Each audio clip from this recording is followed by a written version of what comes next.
Well, hello there. How was your weekend? Sarah and I had a great weekend. We actually had roasted leg of lamb actually, and we've got quite a bit left over, so we'll be having some sandwiches with lamb in. It's quite nice. I like lamb sandwiches. It's better than the plain ham that you normally get.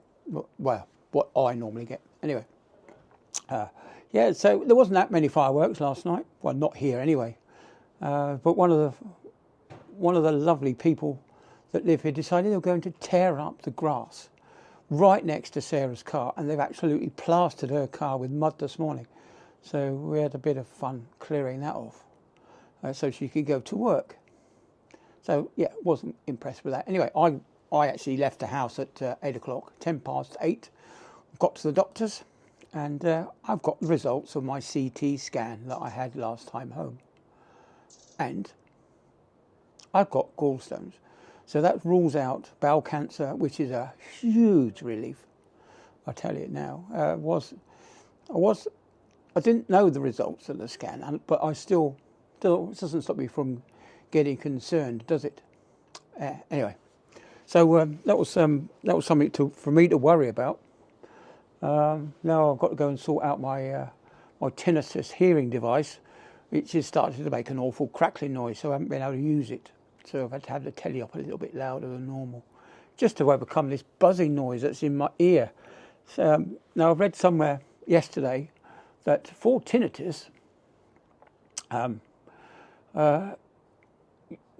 can get the vitamin A is supposed to help. So I'll give that a go for a month to see if that actually helps out a little bit. But anyway, going back to the gallstones, because I digressed slightly in amongst the things. So I don't really know what to do with gallstones. I don't think you can do anything other than have the gallbladder removed, which one of my lovely viewers called it right, didn't you? Yeah, you got it right. You made the diagnosis of gallstones. There's nothing you can do about it. You just have to grin and bear it. And they say just take painkillers and work your way through. So yeah, and they said cut down the alcohol if you can. Well, being away at sea, I only get to drink alcohol 50% of the time, and on that 50% of the time that I do drink it, it's only at the weekend. I don't normally drink midweek unless it's something special coming up like Christmas or Easter or any day with the letter D in it is one of the days that I would have a drink. But no, so yeah, maybe okay, I'll cut down on the gins. Maybe instead of having 3 gins, I'll just stick to 2 or 2 beers or whatever. But yeah, it's a bit of a shame really, because it's been well, Merchant Navy used to drink like a fish. Back in the early days, we used to have a 6-pack of beer before tea, and then maybe a gin and tonic afterwards, and wobble off to bed. But you weren't considered drunk back then. You were just tipsy. But yeah, anyway. So that's it then. Got to cut down on the old stuff, and they say to avoid fatty foods apparently.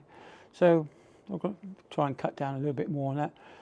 And also, I weighed myself this morning again, as Monday morning, as part of the routine. I weighed myself, and yes, I've actually lost another kilo since last month. When I went back to sea last month, I weighed 90.7 kilos. I'm now 89.7. So, fingers crossed I can lose a little bit more, it's concerning that the weight loss has been so high, but then I have been on this new diabetic drug called Victoza, which is supposed to help weight loss. So that's probably why I've been losing the weight, even though I haven't really tried. Yeah, anyway. So what else has been happening? Oh, there's been lots happening in the world, isn't it? I'm catching up with all the news. Although we do have internet on board ship, and we do have television piped in. We get BBC One, ITV, and all that stuff. Just the main channels. But I don't tend to watch it really. But I do believe that the war in Ukraine has come to an end. That's now completely finished, and nothing to worry about.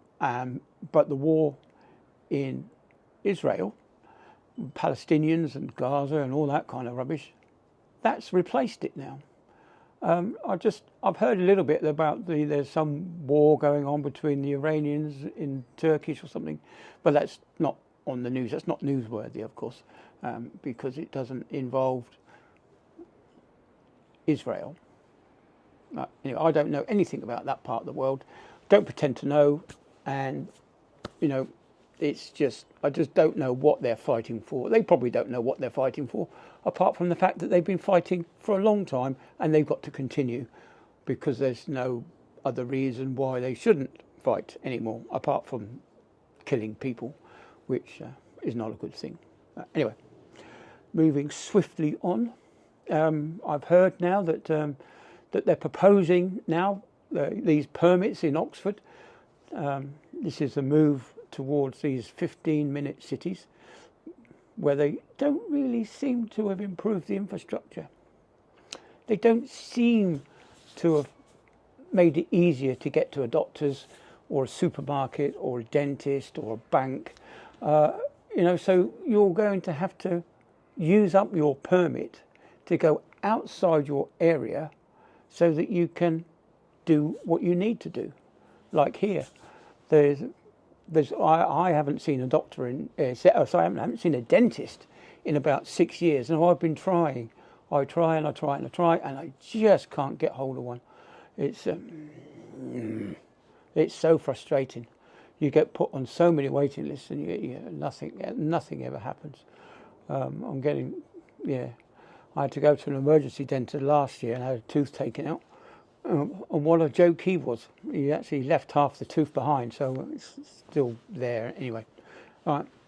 But yeah, I do believe that they are trying to push these 15-minute cities, and I don't think it's going to happen.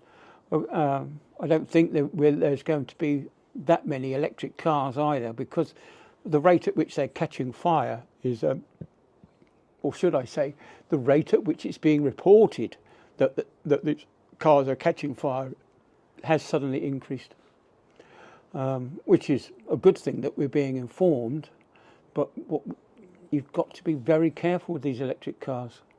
You can't puncture the cells, and you can't overcharge them, and you can't over-discharge them. It's terrible.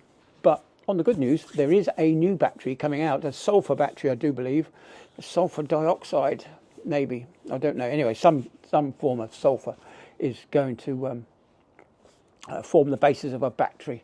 And these, from the little bit I did read, is that they are 600 times more energy dense than the current lithium polymer batteries. And of course, sulfur is pretty available, isn't it? It's something that you can readily get hold of. But again, that's another child labour chemical, isn't it? It costs the planet quite a bit of money in the way of resources and technology to mine it, but the money doesn't go to the children that are mining this stuff, does it?